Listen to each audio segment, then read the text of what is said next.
Buenas tardes y bienvenidos a una nueva transmisión. Como todos ustedes saben, estamos muy próximos a nuestro siguiente examen del curso básico, en el cual serán evaluados los temas de biología celular más relacionados hacia algún tipo de organelas, a diferencia de lo que ustedes habían visto en el primer parcial, relacionado a temas más generales de la biología celular.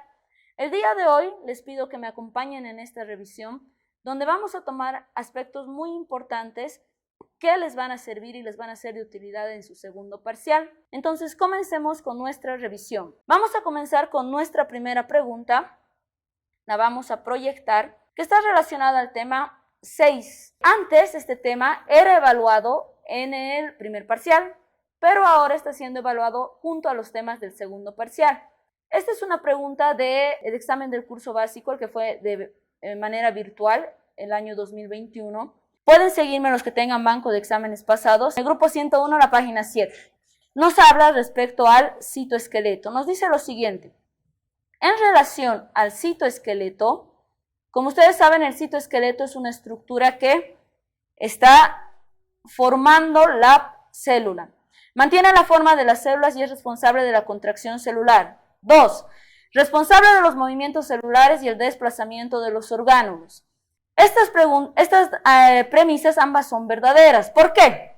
Si recordamos, vamos a ir observando qué es el citoesqueleto. Si recordamos, antes de seguir en las preguntas, vamos a recordar qué es el citoesqueleto.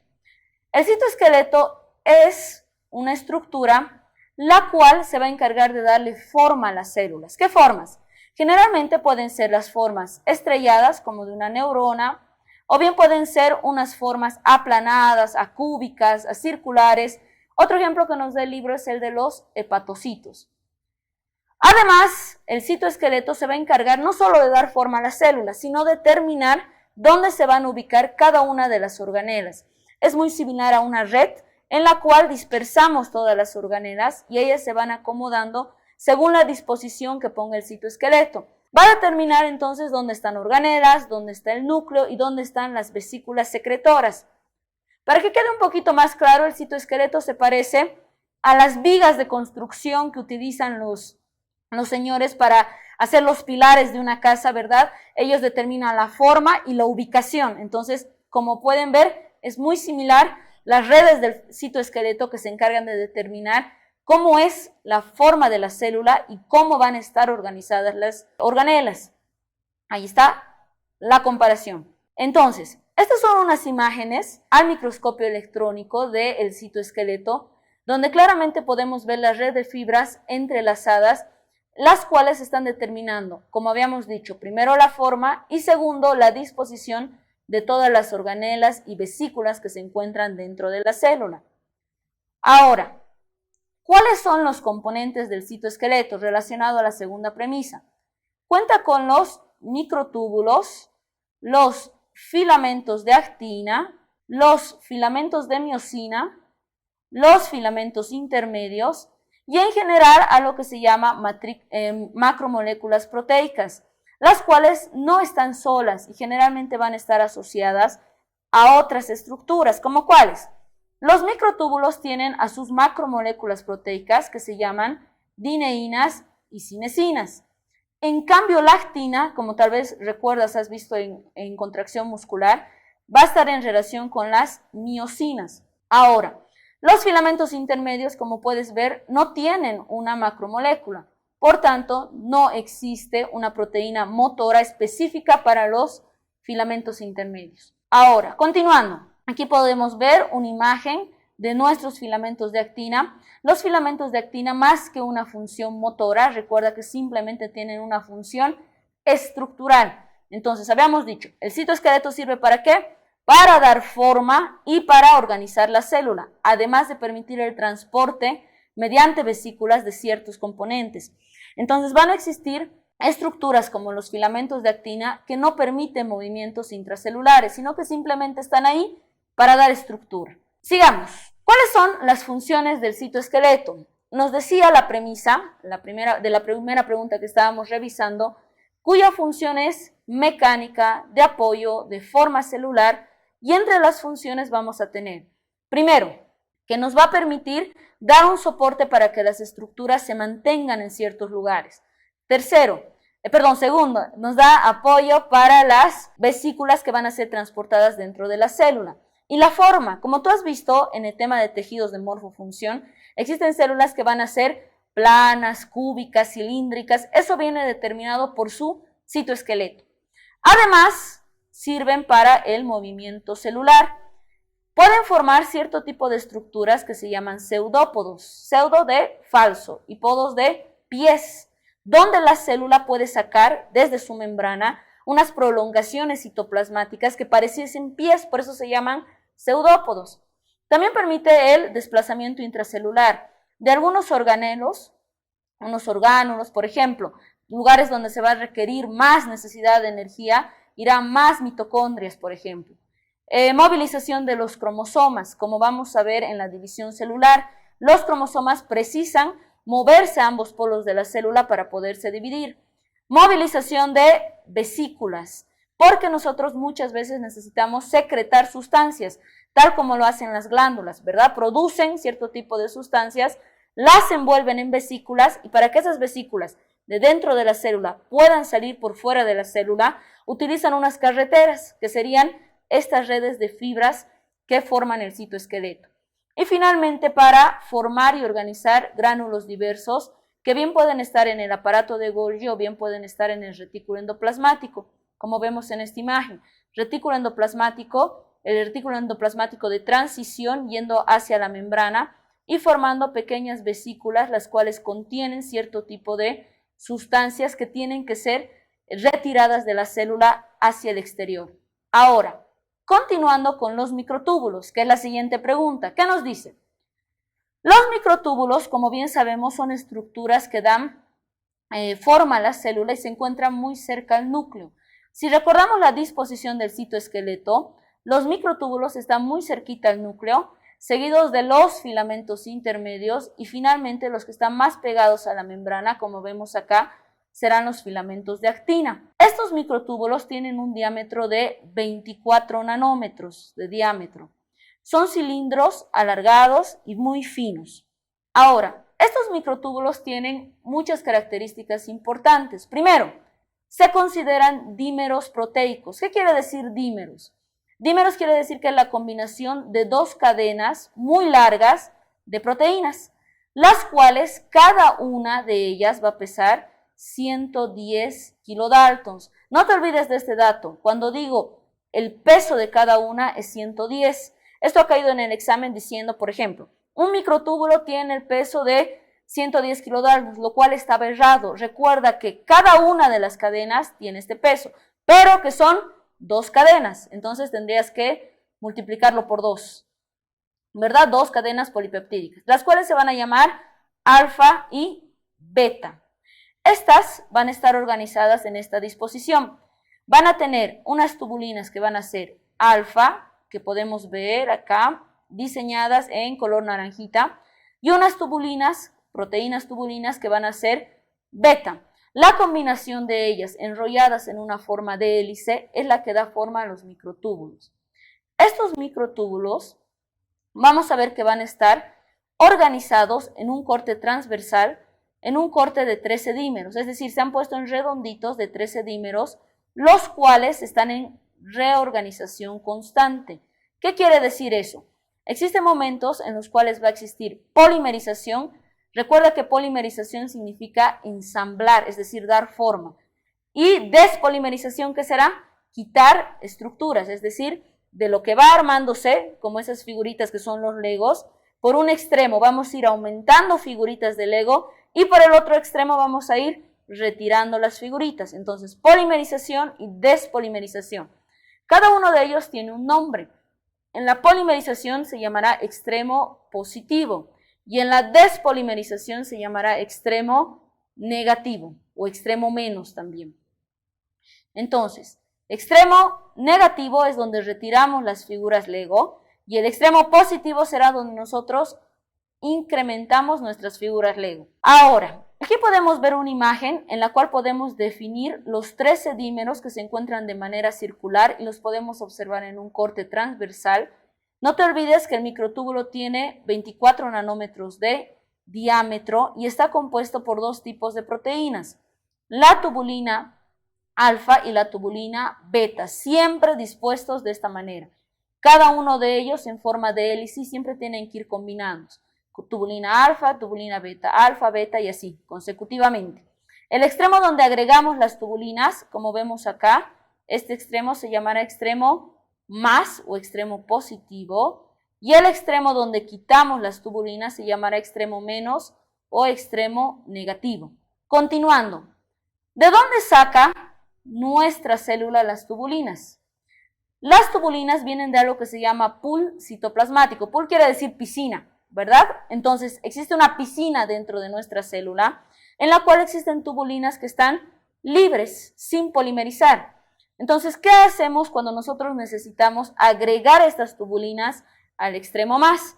Simplemente vamos capturando las tubulinas desde nuestra piscina y las ponemos a nuestro extremo más. Como vemos acá tenemos nuestro microtúbulo y las vamos agregando desde el pool citoplasmático. Ahora, estos microtúbulos es muy importante recordar que está hecho de proteínas, ¿verdad? Son dímeros de proteínas. La formación de estos microtúbulos no depende de la síntesis de las proteínas del citosol. La mayoría de las estructuras que están formando la célula generalmente toman las proteínas del citosol según se van formando, es decir, la célula dice, hoy quiero hacer proteínas, entonces las comienza a hacer y las utilizamos. Pero en algunos casos no pasa eso, entonces la célula se quedaría sin proteínas. Pero no es el caso de los microtúbulos. ¿Por qué? Porque ellos pueden formarse independientemente si la célula desea o no desea hacer proteínas. Eso es muy importante y es un dato para entender posteriormente cómo durante la mitosis, a pesar de no haber síntesis de proteínas, siguen existiendo microtúbulos. Este es un proceso que va a ser controlado por dos componentes. El calcio, generalmente en aquellas divisiones que van a ser de corta duración, en la formación de microtúbulos que van a ser rápidos, y las MAPs, estas proteínas que van a encargarse de la organización de los microtúbulos en procesos que son de larga duración. Entonces, calcio para cortas y MAPs para las que son más largas. Ahora, la estabilidad del citoesqueleto depende del tipo de célula del que estamos hablando. Hay células que van a tener una estabilidad de los microtúbulos por mucho tiempo. Naces con esos microtúbulos y vas a morir con esos microtúbulos en esa célula. Pero hay otras células que como están en un constante cambio, puede ser que vayan alterando sus microtúbulos. Entonces, ¿qué va a pasar en ellos? Varía dependiendo de la célula y el intercambio de tubulinas libres de la piscina entrando a los microtúbulos va a ser diferente. Por ejemplo, en los cilios de algunas células generalmente van a ser muy estables, como una pared. Ingresan a las tubulinas al microtúbulo y se quedan ahí por mucho tiempo. En el uso mitótico que utilizamos en la mitosis, este es un proceso de mitosis en el cual se forma esta estructura denominada uso mitótico, la estabilidad de los microtúbulos es corta, es rápida. En el citoplasma vamos a ver que tienen aún una vida más corta, como de un bebé. Aparecen y desaparecen. Entonces todo depende de qué tipo de célula estamos hablando. Ahora, continuando. ¿Cuáles serán las funciones? Que era la segunda pregunta respecto a microtúbulos. Nos dice, el movimiento de los cilios y los flagelos es una de sus funciones. El transporte de partículas, como estamos viendo acá, esta es una de las proteínas motoras denominadas dineína, que se desplaza, el piso que está pisando son los microtúbulos. Y por encima, en sus bracitos, está cargando una vesícula, que seguramente está llevando alguna partícula intracelular. El desplazamiento de los cromosomas, como habíamos mencionado durante la mitosis, y establecer y mantener la forma celular. Ahora, hay un ejemplo que utiliza el libro que bien puede ser preguntado. Te recomiendo que siempre que veas un experimento en el libro le tomes mucha importancia. ¿Por qué? Porque han sido cobrados muchas veces en los exámenes. Uno de los experimentos que se hizo para demostrar la acción de los microtúbulos es el que han hecho en estos animalitos. Bueno, no son animalitos, son unos protozoos denominados heliosaurios. Ellos tienen unas expansiones citoplasmáticas delgadas que se llaman axonemas, que se podría decir que son los microtúbulos de estos protozoos. Estos microtúbulos que están en espiral, que los vemos acá, estas prolongaciones, han sido sometidos a un baño de urea y eso ha hecho que estos microtúbulos exploten y desaparezcan. Entonces, ¿qué querían ver con esto? Ver si eran capaces de por sí solos ellos volverse a polimerizar. Entonces han visto que una vez que retiraban la urea, vieron que en menos de media hora estos microtúbulos se volvían a formar por sí solos. Entonces, ¿qué nos dice en este experimento Chunqueira? Nos está describiendo que los microtúbulos se pueden despolimerizar por sí mismos, pero al mismo tiempo ellos pueden repolarizarse. ¿En cuánto tiempo? En menos de media hora. Entonces nos habla de una constante polimerización y despolimerización. Continuando, los microtúbulos, como ya sabemos, van a encontrarse ordenados o descritos en los centriolos. La posición típica constante de un ángulo hace que se organicen, como puedes ver, de 3 en 3, 1, 2, 3 microtúbulos con 1, 2, 3 y así, todos en círculo. ¿Cuántos? 9, y ahí multiplicamos, 9 por 3, 27, ¿verdad? No nos gustan las matemáticas, pero esto sí al menos, 9 por 3, 27. 27 microtúbulos forman un centro organizador de los microtúbulos en los centriolos. ¿Dónde se encuentran este par de centriolos? Se van a encontrar cerca del núcleo y del aparato de Golgi, al medio. Estos centriolos tienen mucha importancia tanto cuando la célula está en interfase, es decir, no se está dividiendo, como cuando también ingresa al ciclo celular, porque es desde ellos que se va a iniciar a formar el uso mitótico. Este centro organizador de microtúbulos, que lo encontramos en el libro así, MTOC por sus siglas en inglés, puede verse al microscopio óptico como un corpúsculo esférico. Y al microscopio electrónico, ya con más detalle, podemos ver unos cilindros que tienen de diámetro 150 nanómetros y de longitud más o menos el doble, de 300 a 500 nanómetros. Algo muy importante que hay que entender es que las medidas que se nombren en el texto siempre hay que considerarlas. Ahora, continuando. Algunos de mis alumnos me habían dicho que tenían dificultad respecto a cómo actúan los fármacos en los microtúbulos. Y esto es muy interesante que lo entendamos porque gracias a estos fármacos vamos a lograr entender cómo es que actúan estos microtúbulos. Los fármacos que describen en el libro se han descrito por primera vez en la década de 1930, cuando se bailaba más o menos así, o sea, hace muchos años. Y se descubrió el primer alcaloide denominado colchicina. Esta colchicina tiene la capacidad de paralizar la mitosis. ¿Qué quiere decir? Todo este tiempo he estado nombrando a los microtúbulos como un personaje muy importante durante la mitosis. Es durante la mitosis que esta colchicina va y lo paraliza. ¿Qué es lo que hace? Se va a unir al extremo más. Entonces recordemos, ¿qué pasaba en el extremo más? En el extremo más se hacía la polimerización. Entonces, si se une al extremo más, bloquea la polimerización y el microtúbulo se desintegra porque la despolarización no cesa. Entonces, tapa donde debería aumentarse las nuevas tubulinas y el espacio donde se van retirando sigue libre. Entonces, finalmente se termina desintegrando. Sigamos. Otros fármacos que describe el libro son estos, que son el Taxol y la vincristina y la vincristina. El Taxol es un fármaco que se utiliza para tumores malignos. También actúa como un antimitótico, es decir, actúa en los microtúbulos que están en el proceso de mitosis. Lo que hace es, en lugar de unirse al extremo más, este se va a unir al extremo menos. Esa unión al extremo menos tiene un nombre en particular que se refiere a la estabilización. Entonces, a partir de ahora, cuando escuches la palabra estabilización, recuerda, se refiere a que este fármaco está bloqueando el extremo menos. Entonces, colchicina bloquea el extremo más, Taxol bloquea el extremo menos. Es el efecto contrario a la colchicina, pero si lo analizamos un poquito, también actúa siendo un antimitótico. Acelera la formación de los microtúbulos y si acelera la formación, deja ese pool que hemos visto, la piscina de tubulinas vacía. Entonces todas las tubulinas se arman formando un microtúbulo y no hay tubulina disponible, por tanto no se puede realizar el uso mitótico.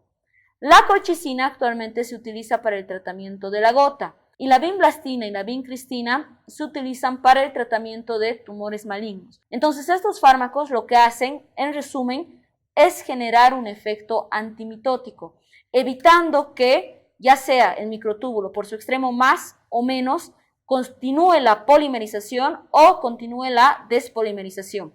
Si continúa la despolimerización, lo que va a hacer es acabar con nuestro microtúbulo. En cambio, si toma todas las tubulinas del citosol, ese microtúbulo queda tan grande que en el espacio del pool citoplasmático no queda ninguna tubulina. Eso respecto a los fármacos. ¿Qué puede ser cobrado para ustedes en el examen? ¿Cuál es el mecanismo de acción de cada uno de ellos? ¿Dónde actúa el Taxol? ¿Dónde actúa la colchicina? ¿Y qué hacen? Ambos van a ser antimitóticos, ambos van a ser utilizados en tumores malignos y una aplicación, además de la colchicina, es utilizado para la gota.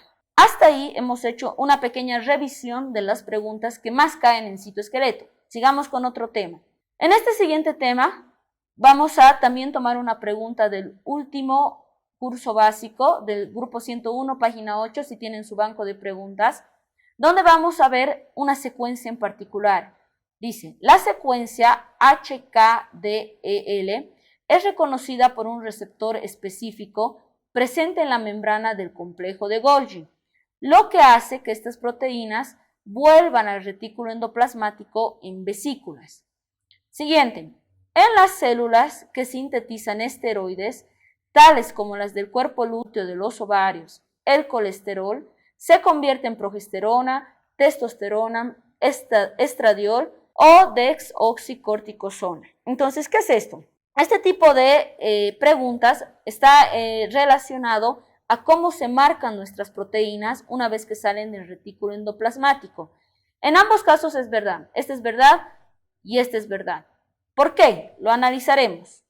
Como sabemos, el retículo endoplasmático se divide en dos. El retículo endoplasmático rugoso o granular y el retículo endoplasmático liso o agranular.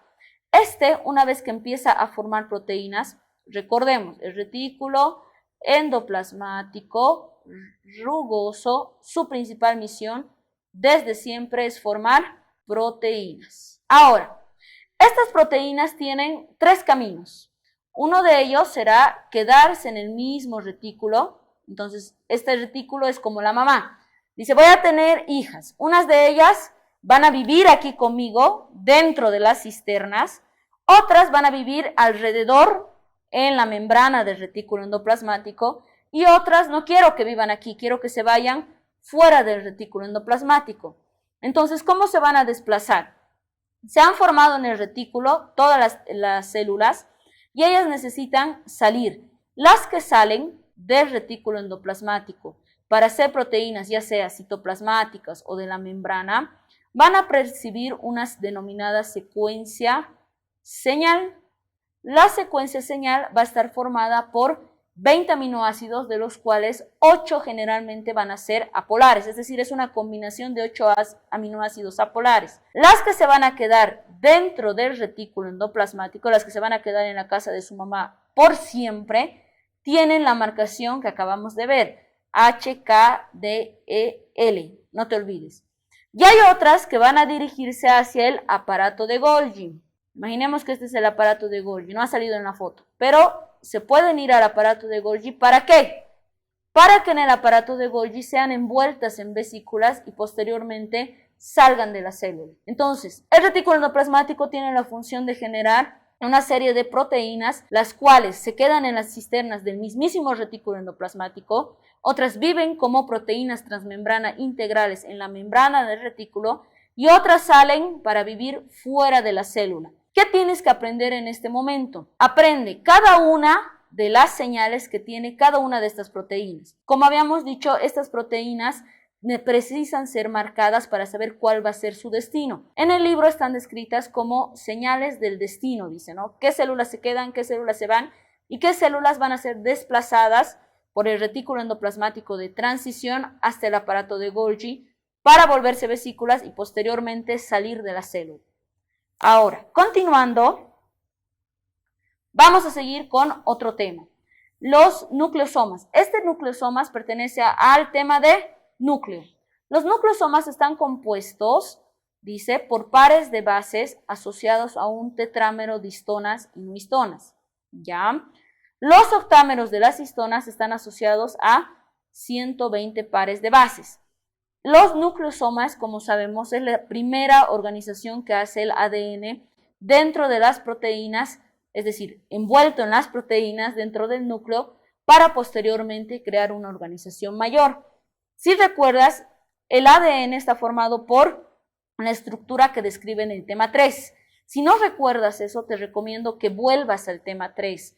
Ahora que estamos en los temas 8, 9, 10, es vital que sepas muy bien temas que van desde el 2 hasta el 5. Por ejemplo, si en el tema del núcleo comienza a hablar de radioautografía, si no has recordado bien o no has podido responder preguntas de radioautografía bien en el primer parcial, es el momento de que recapitules y vuelvas, porque es un acápite del libro vital para que puedas entender lo que viene. Lo mismo pasa con esta parte. Si no recuerdas cómo es la descripción del ADN que está en el tema 3, cómo se organizan las bases, cómo están descritos los nucleótidos, te invito a que vuelvas a recapitular esa parte del tema y ahora describimos a los nucleosomas. Entonces, tomando en cuenta que existe el ADN, como lo describe en el tema 3, luego los nucleosomas, que son la estructura de 10 nanómetros, para luego conformarse en una estructura de 30 nanómetros, cromatina y cromosomas, que es lo que vamos a ver ahora. Entonces, analicemos. Esta pregunta la he juntado a esta porque está relacionada también al ADN. Aquí nos hablaba sobre la organización del nucleosoma y aquí nos va a hablar cómo se estimula mediante las ADN polimerasas. Polimerasa ya sabemos que significa ensamblar, formar. Asa, que es una enzima. Entonces es una enzima que se encarga de ensamblar ¿a quién? Al ADN. Nos dice, las ADN polimerasas tienen las siguientes propiedades. Cada desoxirribonucleótido depende de la secuencia nueva de bases nitrogenadas. 2. Las ADN polimerasas inician síntesis de novo. Veremos. Una más de este mismo tema para repasar todo junto. Las histonas. Acabamos de decir en la primera pregunta que se los he leído que el ADN está asociado a las histonas. Y ahora nos pregunta qué son las histonas. La H2A y la H2B son moléculas pequeñas. 2. La H3 y H4 presentan de 102 a 135 aminoácidos. Veamos. Más una pregunta del mismo tema. Entonces, como ves, en el mismo año han caído 4 preguntas del mismo tema que es núcleo. Entonces, será muy importante, ¿verdad? Te recomiendo que este tema lo domines. Está prohibido ir al examen sin dominar este tema. Ahora, en relación a los complejos de poro nuclear. Dice, realizamos una reconstrucción tridimensional que está formado por 2 anillos proteicos. Es verdad, ya sabíamos. Es cierto que, 1. Ambos anillos están anclados a la bicapa lipídica en los puntos donde se fusionan las membranas. 2. Los anillos proteicos, al tener una disposición espacial, definen un canal central. Y número 3 dice, los anillos proteicos participan en el transporte de las moléculas. Veremos. En relación a la envoltura nuclear y sus proteínas, es cierto. Y aquí nos está pidiendo que le digamos qué proteínas tiene en la membrana interna y en la membrana externa de la envoltura nuclear, que igual las vamos a analizar ahora. Entonces, hablando netamente del núcleo, quiero que recuerdes cómo es la estructura de la envoltura nuclear. Acabamos de ver una ronda de preguntas, que ahorita las vamos a responder, no te preocupes. Una ronda de preguntas que nos hablan del mismo tema. Entonces, como puedes ver, esta parte específicamente cómo está formada la envoltura nuclear, los poros nucleares, cómo se organiza el ADN junto a sus proteínas, es muy importante y es muy cobrado en el curso básico.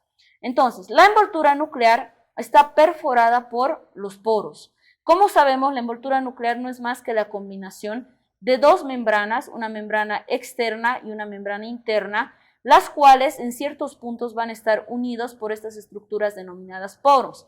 Entonces, ¿qué cae en el examen? Obviamente, cómo está diseñada esta membrana, cómo está diseñada esta membrana y qué características tiene este poro. Como has visto, han habido 4 preguntas relacionadas a eso.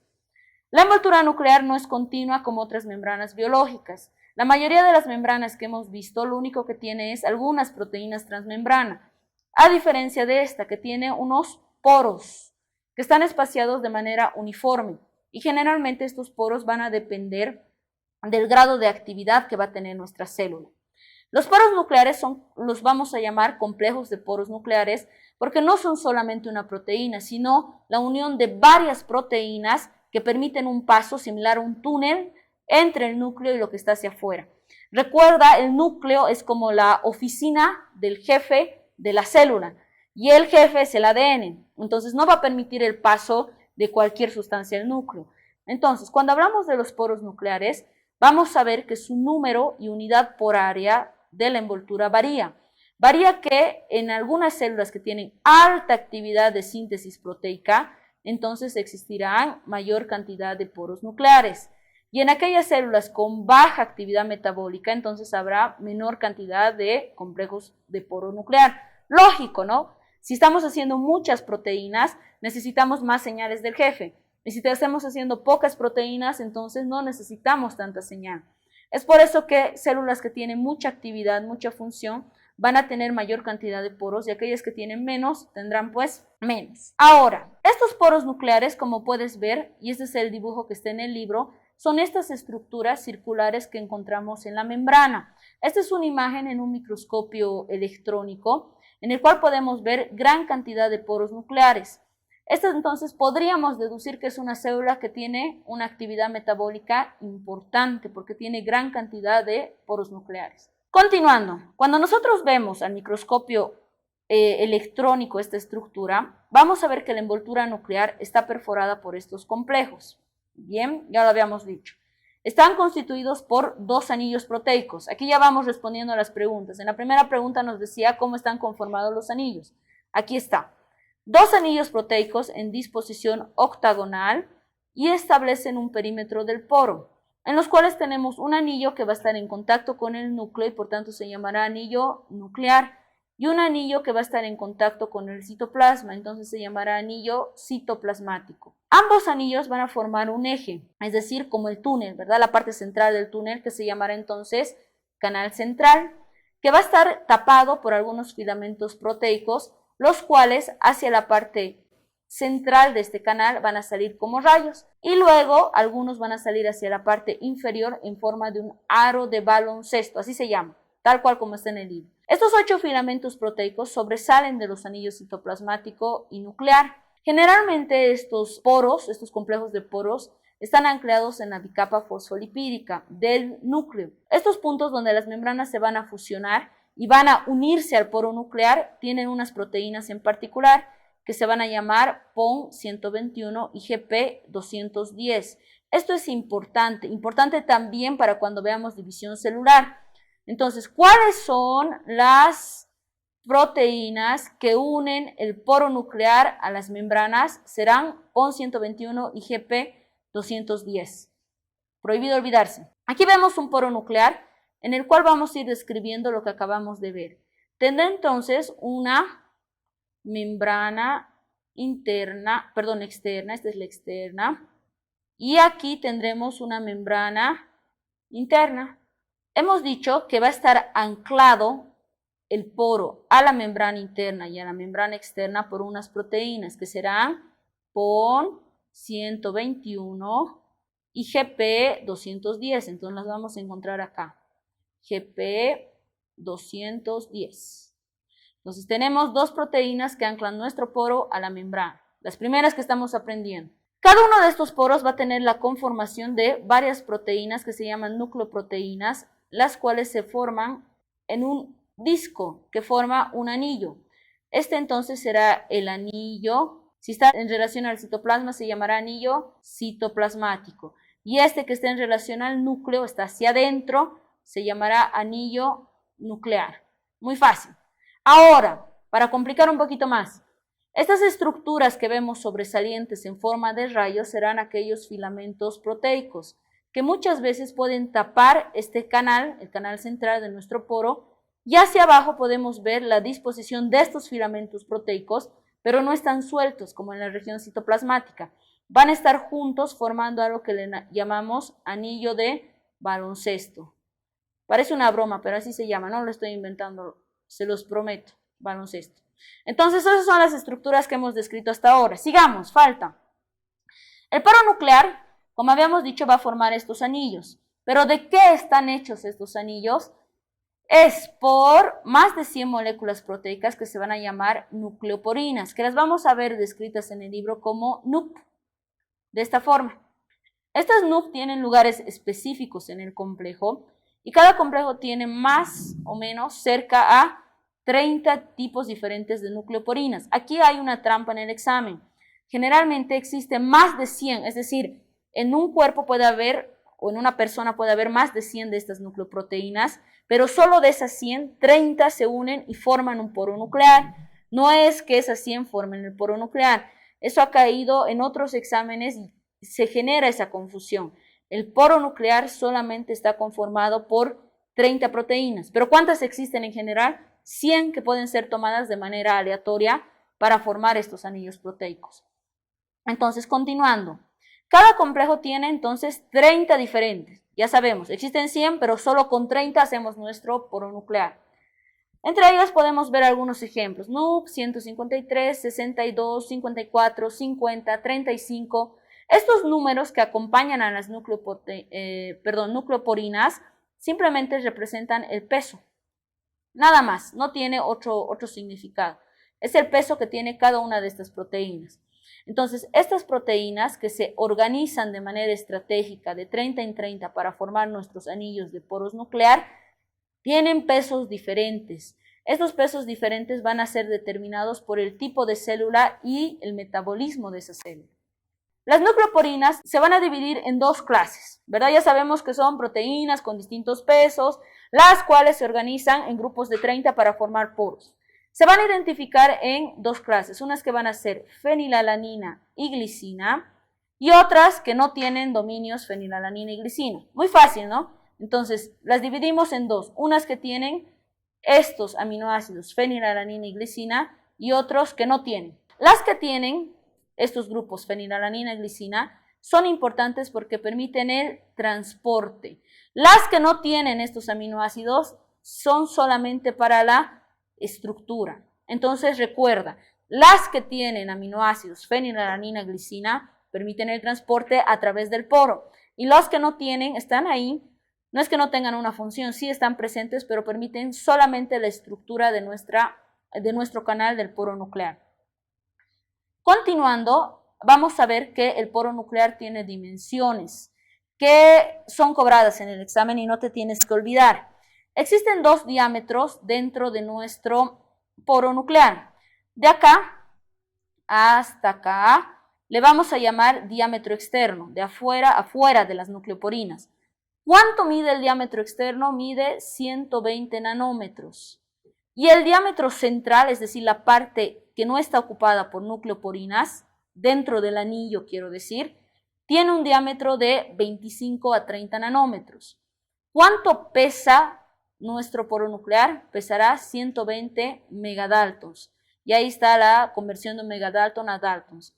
¿Estos valores serán importantes? ¿Tienes que saberlos? Claro que sí.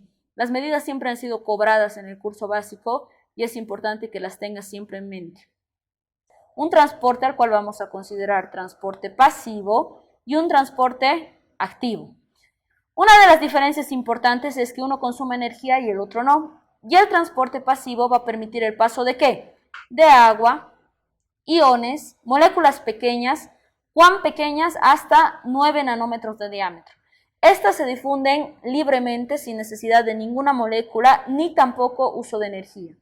En cambio, el transporte activo sí va a consumir energía y van a pasar proteínas de alto peso molecular, es decir, todo lo que sea arriba de 9 nanómetros. 9 nanómetros es el punto divisor de aguas para saber hasta dónde es pasivo y cuándo se convierte en activo. Entonces, proteínas de alto peso molecular, tenemos a las ADN polimerasas que pueden llegar a medir 100.000 daltons y las ARN o los ARN mismos pueden llegar a medir 200.000 daltons. Entonces ya hablamos de números mucho más mayores. Entonces, continuando, vamos a ver que el tránsito de las proteínas se basa en mecanismos de importación y de exportación. Vamos a describir primero el de importación. ¿Qué es lo que tiene que pasar? Existe algo que se llama señales de localización nuclear. que constan de unas secuencias cortas de aminoácidos que van a estar ricas en lisina y arginina. Estas van a consumir energía, entonces es un transporte de tipo activo, el cual va a ser suministrado por el GTP. Estos receptores de importación hacen que las proteínas citoplasmáticas, denominadas importinas, fácil, ¿no? Las que introducen algo se van a llamar importinas. Las que retiran algo de dentro del núcleo hacia afuera del núcleo se llamarán exportinas. Entonces, unas proteínas que están en el citoplasma, denominadas importinas, que son más de 20, van a permitir el poder unirse a una proteína que desee entrar al núcleo y van a interactuar con las nucleoproteínas. ¿Qué nucleoproteínas? ¿Cuáles estaban relacionadas al transporte? Las que tenían secuencia de fenilalanina glicina. Entonces reconocen a las fenilalanina glicinas e ingresan dentro del núcleo.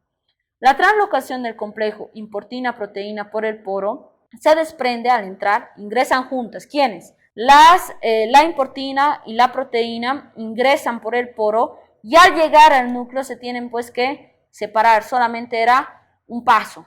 Puede ser utilizada de nuevo en el proceso de importación, ¿sí? A eso le vamos a llamar señal de localización nuclear, que esa, una vez que ya ha permitido el paso, tiene que ser removida. ¿Por qué hacemos eso?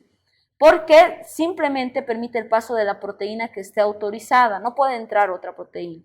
Entonces permite la reintroducción de la proteína cuando la envoltura nuclear se rehace después de la mitosis. Ahora, recapitulando, en el citoplasma vamos a tener unas proteínas denominadas importinas. Hemos dicho que existe más de 20. Eso será una importina. Y por otra parte tenemos la proteína que sí quiere entrar al núcleo. Esta proteína entonces le dice, importina, por favor, ayúdame a que pasemos juntas por el poro nuclear. Y ella le dice, claro, vamos. Se unen las dos y la llevan. Llegan al poro nuclear. ¿A quién tiene que reconocer? Habíamos dicho que existen dos tipos de NUCs. Unas que tienen dominios de aminoácidos fenilalanina, glicina y otras que no tienen. Las que tienen nos ayudan en el transporte. Entonces ella dice, aquí estoy, por aquí es el camino, pueden pasar. Entonces pasan juntas. Ingresan dentro del poro y ya estando dentro del poro se debe separar la proteína, que es la que ha ingresado, y por otra parte tiene que irse ¿a quién? La importina. ¿Esa importina podrá volver a salir con otra proteína? No. La importina, ahora sí, la importina sale solita.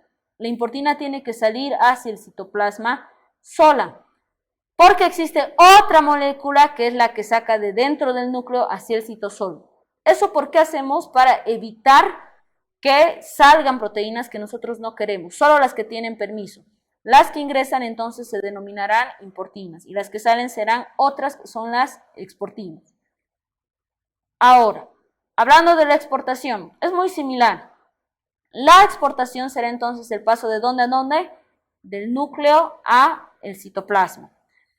Los receptores de exportación son específicos y van a ayudarse de otras proteínas denominadas exportinas. ¿Quiénes salen generalmente del núcleo? Serán el ARN mensajero, el ARN de transferencia, el ARN ribosómico, que van a exportarse junto a proteínas. Cuando un ARN se une a una proteína se va a llamar ribonucleoproteínas y su abreviación es así, RNP. Existen señales de exportación nuclear, tal como habíamos visto en la importación. Hay señales que demarcan dónde tiene que entrar la proteína, entonces habrá otras que permiten el paso o la salida de estas proteínas. Están presentes en las proteínas. Las moléculas de ARN de transferencia se unen directamente a la misma, a las ribonucleoproteínas. Las moléculas de ARN mensajero se complejan, quiere decir que forman un complejo de aproximadamente 20 proteínas, las cuales son ribonucleoproteínas nucleares denominadas heterogéneas, el HNRNP, ¿verdad? Son una mezcla de ribonucleoproteínas. Entonces ellas que están acopladas encuentran la señal de exportación, se unen a la exportina y hacen exactamente lo mismo que hemos visto con las importinas, pero en el sentido contrario. Van desde el núcleo hacia el citoplasma y cuando están en el citoplasma nuevamente ¿qué tienen que hacer? Separarse. Y esa exportina no se va a quedar en el citoplasma, tiene que volver al núcleo. Entonces ahora el mecanismo es de adentro afuera. Aquí tenemos el ARN que desea salir. Este ARN el cual se va a unir a una exportina. Entonces la exportina le dice, vamos juntas, la exportina ARN, y recuerda, los ARN se pueden unir a algunas otras proteínas para formar las ribonucleoproteínas. Entonces salen juntos, salen, y una vez juntos, ahí está. Y una vez que están fuera del poro nuclear, se van a separar en ARN y por otra parte la exportina. Una vez que se han separado, esta exportina tiene la misión, igual que la importina, ¿verdad? Volvía al citoplasma, ella tiene la misión de volver dentro de la célula para sacar a otra proteína. Ese es su trabajo, hacer la exportación. Entonces, continuando, vamos a hablar específicamente del núcleo interfásico para responder la última de nuestras preguntas de este tema. El núcleo interfásico, como sabemos, va a estar compuesto por envoltura nuclear, cromatina, nucleolo y nucleoplasma. Aquí podemos ver las imágenes en las cuales podemos definir la envoltura nuclear, que como sabemos está atravesada por el poro nuclear. Inmediatamente inferior a la envoltura nuclear encontramos la lámina nuclear. En el centro vamos a encontrar disperso a la cromatina, el nucleolo que se encuentra en el centro y el nucleoplasma que está distribuido en todo el núcleo. El núcleo interfásico va a hacer referencia entonces a aquel momento en que la célula no está en división. Entonces, en el tema 8 hablamos de una célula que no se está dividiendo, de un núcleo de una célula que no se está dividiendo, y en el tema 9 de un núcleo de una célula que sí se está dividiendo. En la envoltura nuclear, como ya hemos visto, separa el núcleo del citoplasma y tiene sus membranas y su espacio perinuclear. La membrana interna ya sabemos que es la nuclear, la membrana externa la del citoplasma. Y el espacio perinuclear será el que está entre las dos membranas.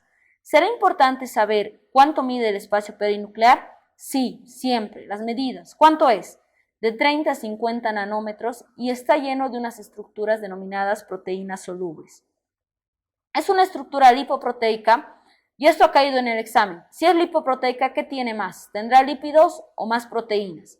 Va a tener mayor cantidad de proteínas, un 70%, y menor cantidad de lípidos, simplemente un 30%. De esos lípidos, el 90% son fosfolípidos, seguido por triglicéridos, ésteres de colesterol y el mismísimo colesterol. Aquí podemos ver la envoltura nuclear, donde describe, como puedes ver, membrana externa y membrana interna. Esta es una foto al microscopio electrónico. Y los lugares donde se fusionan, como ya hemos visto, será el poro nuclear.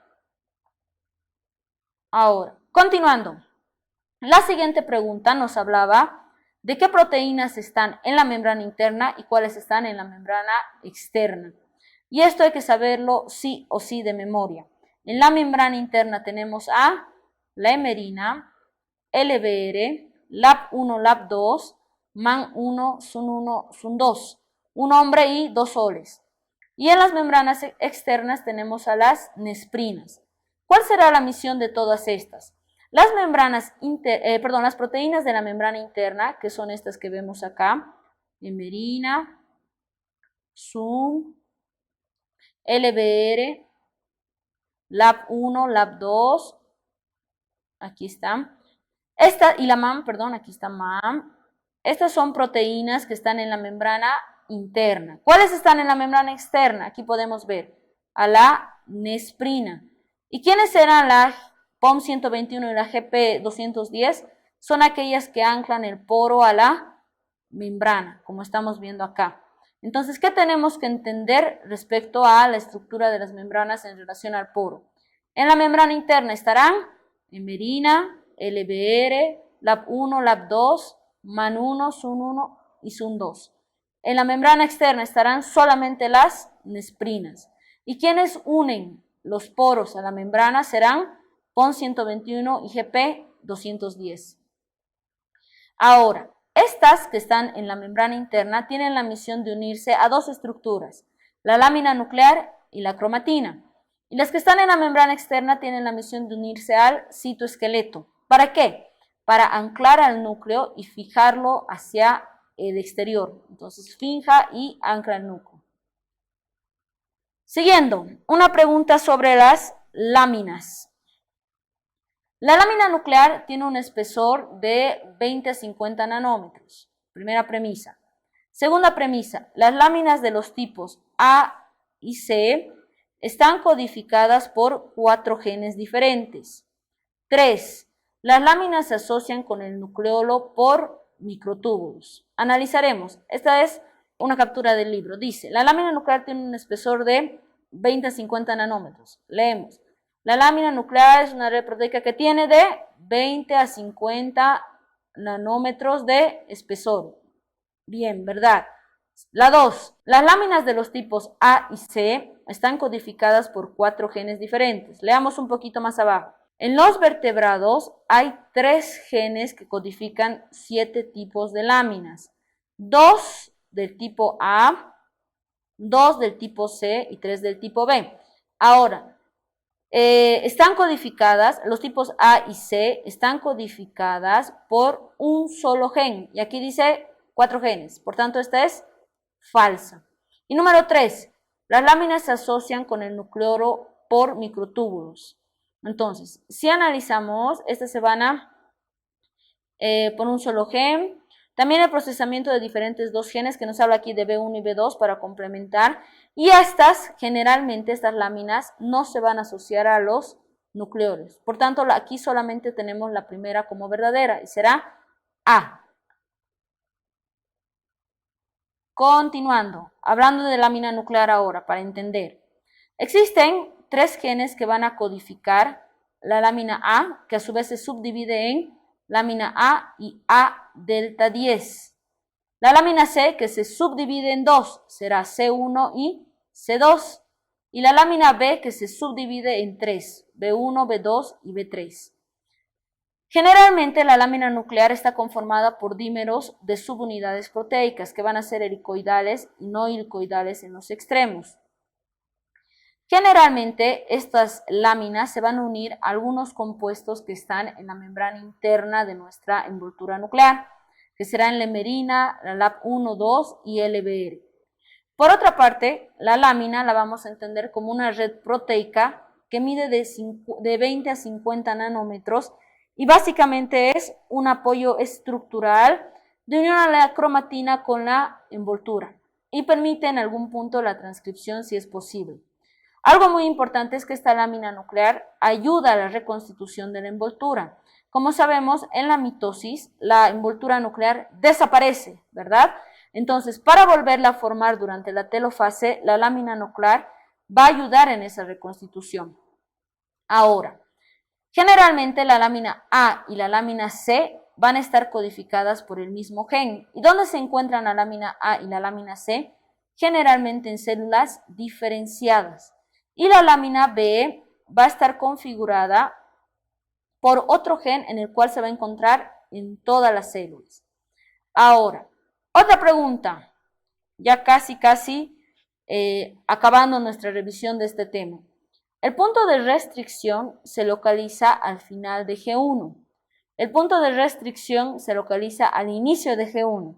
Esta pregunta está fácil. Básicamente, ¿qué nos está pidiendo de conocimiento? Saber dónde se encuentra el punto de restricción. Para eso tenemos que recordar qué es el punto de restricción. Es uno de los puntos críticos de control que está generalmente al final de G1. Fue detectado inicialmente en una levadura donde fue conocido o nombrado, mejor dicho, como STAR. En una de las células animales, este punto de regulación se llama también punto de restricción o punto R. Y este punto sería reubicado solo cuando las proteínas sintetizadas en G1 están acumuladas, hasta que alcancen una cantidad crítica, permitiendo que posteriormente la célula transponga el punto R e inicie el punto S. ¿Qué quiere decir esto?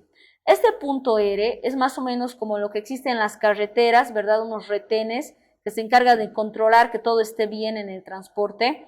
Es muy similar. Lo que hace este punto que está entre G1 y S es básicamente controlar que el material genético que va a entrar a S, que es el periodo donde se duplica, esté en perfecto estado. Si ese material está correctamente diseñado, ese ADN, entonces puede entrar a la siguiente fase de S, que es de síntesis. Ahora, Recordemos cuáles son las fases de la división celular. Como sabemos, vamos a tener dos momentos que se llaman gap. De ahí viene G, que van a ser G1 y G2. En medio de ellos vamos a encontrar el periodo de S, que es síntesis, y el periodo M de mitosis. Ahora, hay preguntas que dicen el orden, nos preguntan el orden. Por ejemplo, G1 es postmitótico y presintético. Ese viene de síntesis. G2 será postsintético y premitótico. A su vez, tenemos que saber que la mitosis se subdivide en 4 fases: profase, metafase, anafase y terofase. Algo muy importante es saber con cuánto de material genético ingresa cada una de estas células al proceso de división celular. En G1 podemos ver que generalmente son células que van a estar en 2N. ¿Qué quiere decir eso? Son células diploides somáticas que ingresan en una sola división celular. Cuando está en S ya sabemos que está mezclado, ¿no? Como que la célula ya está empezando a duplicar su ADN. Entonces en S vamos a tener mezcla de 2N y de 4N. Y finalmente en G2 ya va a comenzar a estar terminantemente duplicado el ADN para entrar a la mitosis. En la mitosis vamos a ver una célula que ingresa con 4N, cuya misión es formar dos células hijas que van a ser iguales a la madre y van a ser capaces de tener 2N cada una de ellas y volver a entrar al ciclo. Esto es muy importante porque tenemos que saber las diferencias que existen entre mitosis y meiosis. Cuando hablamos de mitosis en particular, tenemos que entender que la mitosis es un proceso por el cual una célula madre tiene dos hijas que son idénticas cada una. Entonces, cada una de estas hijitas va a tener la misma carga genética que la mamá y tienen que ser sus copias, ¿verdad? Y es un proceso cíclico porque esas hijitas que se han multiplicado vuelven a entrar al ciclo y así, una y otra vez. En cambio, en la meiosis no es así. La célula que ha logrado la división, por ejemplo, un espermatozoide o un ovocito, no vuelve a entrar al ciclo de división. Por eso se considera que la meiosis es un proceso no cíclico y la mitosis es un proceso cíclico. Entonces, continuando, ¿cuál va a ser nuestro resultado? Básicamente la formación de dos células hijas, donde cada una de ellas va a tener su propio centriolo, va a tener su propio material genético, su propia envoltura. ¿Cómo pasa eso? Lo veremos. Aquí podemos ver el proceso donde empieza la división celular. Aquí tenemos una cromátida de una célula que está en G1. Entonces ella quiere comenzar a multiplicarse porque desea ser mamá. En un inicio simplemente vamos a tener la cadena que va a estar descondensada. Entonces en G1 el ADN está descondensado y puede ser que esté produciendo proteínas y una célula que no esté todavía entrando a duplicación de su ADN. Continuando, vamos a ver que esta célula comienza su proceso de condensación. ¿Qué quiere decir condensarse? Hacer que nuestra misma cromatina adopte una forma en la cual se condense más el ADN y sea muy fácil generar genes que sean homólogos. ¿Qué quiero decir con eso? Los genes, cuando se van a ir codificando, necesitan ser tomados para cada una de las hijas. Es decir, yo soy una célula mamá, y quiero tener dos hijas. Comienzo a duplicar mi material genético de manera igual para cada una de mis hijas. Entonces digo, a esta le voy a dar un retículo endoplasmático, a esta le voy a dar un retículo endoplasmático. Entonces se dividen y crea dos retículos endoplasmáticos iguales para cada uno de ellas.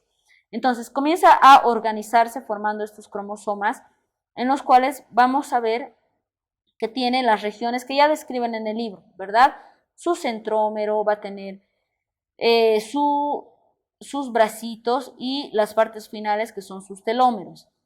Esta va a ser una combinación de un cromosoma que ya está duplicado, que tiene a sus cromátidas. Entonces se llama cromosoma como tal y cada uno de estos bracitos se llamará cromátida. Cromátida y cromátida, son cromátidas hermanas. Como este ADN ya está multiplicado, este será 2N y este también será 2N. Lo hace a propósito esto, el material genético, porque si está organizado de esta manera, cuando nosotros partamos nuestro cromosoma, va a quedar justamente 2N para una célula y 2N para la otra célula. Aquí podemos ver dos copias de una cadena un poco menos condensado para poder observarlas, en las cuales vamos a ver que existe la distribución homóloga de los genes que necesitan ser codificados para comenzar el proceso de duplicación celular. Entonces, iniciamos con dos cromátidas, que las vamos a llamar cromátidas hermanas. En la profase tienen que pasar una serie de eventos muy importantes, ya en la mitosis. En la profase pasan tres cosas. Primero, los centriolos se van a distribuir a ambos polos de la célula. Aquí hay un centriolo y aquí hay otro centriolo. Van a comenzar a organizar a nuestros cromosomas al centro y van a comenzar a destruir la célula. Si lo quieres entender más fácil el proceso de división, te recomiendo que hagas lo siguiente. En la profase tienes que imaginarte una célula que se destruye. Destruimos el núcleo, destruimos los cromosomas y formamos un uso mitótico. Y en la telofase será todo lo contrario. Van a ser todos los procesos contrarios a la profase. Entonces, cuando estudies división celular, aprende muy bien la profase porque todo lo contrario va a ser la telofase. Por ejemplo, cuando volvemos a estudiar la membrana, vamos a ver que la membrana del núcleo tiene que desaparecer. Aquí vemos, aquí está totalmente destruida nuestra membrana. Hay algunas células que hacen un tipo de división que se llama mitosis cerrada. Esa mitosis cerrada se basa en que el núcleo permanece intacto, pero en nosotros, en las células eucariotas, nuestra mitosis siempre va a ser abierta, es decir, que esta envoltura nuclear se tiene que desaparecer. Entonces la hacemos desaparecer con una serie de procesos y estas bolsitas que quedan de la envoltura nuclear nosotros las guardamos, las ponemos en vesículas y les mandamos al retículo endoplasmático, hasta nuevo aviso. Y comenzamos a organizar a nuestros cromosomas. ¿Quién se va a encargar de organizar a los cromosomas? Como hemos visto en una anterior diapositiva, los cromosomas tienen esta estructura aquí en el centro, uniendo a las dos cromátidas hermanas, que se va a llamar cinetocoro. Este cinetocoro lo que va a hacer es unirse a los microtúbulos para promover su organización central dentro de este proceso de división celular. Cuando se comienzan a organizar, pasamos a la siguiente fase. De la profase nos vamos a pasar a la prometafase, antecitos, un pasito antes, y llegar a la metafase. En la metafase vamos a ver cómo se organizan nuestros cromosomas a nivel de la línea del ecuador. Y estas estructuras que quedan uniendo el centriolo con los cinetocoros de los cromosomas se va a denominar uso mitótico. Continuando, vamos a entrar a la fase de anafase, valga la redundancia, a la anafase. En esta anafase, ¿qué es lo que va a pasar? Estos cromosomas se van a comenzar a dividir. ¿Cómo se van a comenzar a dividir? Existe una serie de proteínas que describe el libro. Una de ellas será la proteína del polo. Esa proteína del polo va a estimular a una proteína que se llama separasa, así se llama. ¿Y qué hará la separasa? Obviamente, separar. ¿Qué va a separar? La proteína que une a las cromátidas hermanas. Estas cromátidas hermanas que estamos viendo en este dibujo están unidas por una proteína llamada coesina. Esta coesina se va a encontrar dividida por la separasa. Esta separasa a su vez va a estar estimulada por la proteína del polo, la cual estimula a esta para que se separe y pueda hacer la anafase. La anafase viene del nombre griego que significa movimiento. ¿Y qué se mueve? Se van a mover cada una de estas cromátidas hermanas en dirección hacia los polos. Una aquí y la otra cromátida hermana hacia el polo. ¿Con qué finalidad? Lograr separar el material genético en partes iguales para cada una de las células nuevas que se está formando. Ahora, aquí podemos ver cómo se están separando las cromátidas hermanas, sujetadas por los cinetocoros a través de los microtúbulos, hasta lograr que cada una de ellas se vaya a su extremo en nuestro polo. Ahí vemos la división y una vez más. Ahora, una vez que ya vemos la división, vamos a ver que existe un proceso más, en el cual tenemos que ver la división de nuestra membrana plasmática, es decir, de las dos células como tal. Esto viene dado por un anillo que se forma alrededor de la membrana plasmática formada por filamentos de actina. Esto lo describe también cuando se habla de los filamentos de actina en el citoesqueleto, donde nos dice que existen otros movimientos que hace la actina que no son la contracción. Uno de ellos es ayudarnos a separar la membrana citoplasmática, haciendo que cada una de ellas forme a las dos células hijas, cada una con un material genético igualito al de la mamá. A este le vamos a llamar anillo contráctil de actina, que como vemos está acá en el centro y va a comenzar a hacer una contracción, contracción, contracción, hasta finalmente separar estas membranas plasmáticas y crear dos células, cada una con una cadena de ADN. Ahora, antes de finalizar, me gustaría saber si alguno de ustedes tiene preguntas en el chat. Si gustan pueden hacerlas ahora. Ahora, lo que les pido es que hagamos una recapitulación de los temas, poniendo el enfoque en lo que hemos ido mencionando. Generalmente en el proceso de mitosis van a ser cobrados seguramente todos los pasos todos los eventos bioquímicos que pasan en la profase, en la metafase, en la anafase, en la telofase, y además van a ser cobrados los tiempos de cada uno de esos procesos. Eso siempre ha caído en el examen. Algo importante también a considerar es el mecanismo de la ciclina CDKase. Como sabes, durante ese proceso no existen proteínas que estén actuando dentro de la célula. Entonces, para el control genético de la mitosis, se utilizan esos complejos que también pueden ser cobrados en el examen. Te invito a que los revises. En general, los temas que están siendo evaluados en este segundo parcial están muy relacionados a temas como el tema 3, el tema 5 de biología celular, en los cuales también se habla de ADN y también se habla del citoesqueleto y de la membrana plasmática. Las comunicaciones que existen entre las células también son vitales para poder entender cómo es que ellas se dividen. Este segundo parcial es bastante desafiador para todos ustedes y por eso aquí les traje un mensaje que dice: en un mundo donde todos quieren ser el núcleo, como hemos aprendido, el que más manda dentro de la célula, ustedes sean una mitocondria.